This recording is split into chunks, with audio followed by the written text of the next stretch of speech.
gathering in prayer in a Lahore cathedral. Pakistani Christians, a vulnerable minority in this overwhelmingly Muslim nation. They fear for themselves and for a fellow believer on death row just an hour from here.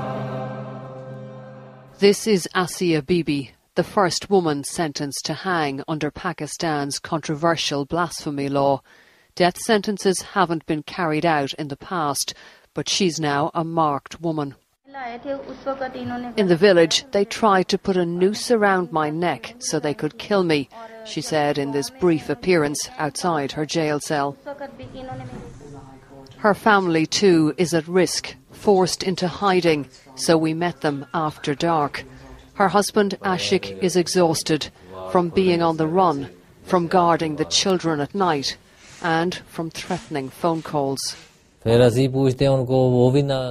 ask who they are. They won't tell me. Then they say, we will deal with you if we get our hands on you.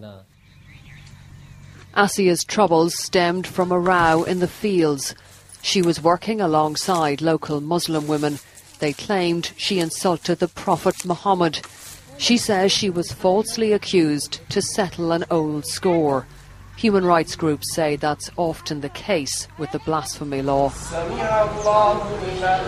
At the village mosque, they want the death sentence carried out. The local imam says he cried with joy when Asia was sentenced. He told us she'll be made to pay, one way or the other. If the law punishes someone for blasphemy and that person is pardoned or released, then we will take the law into our own hands.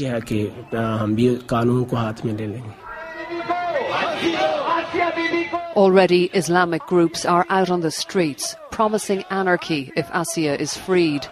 Her case has provoked some debate about reforming the blasphemy law, but the government would have to face down the hardliners. There seems little appetite for that. For now, Asia remains in jail and in isolation. But in jail or out of it, she could be at risk.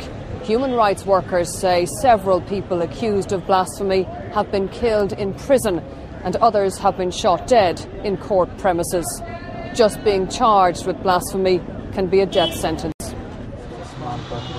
Relatives pray for two brothers, Christians gunned down in a courthouse in July.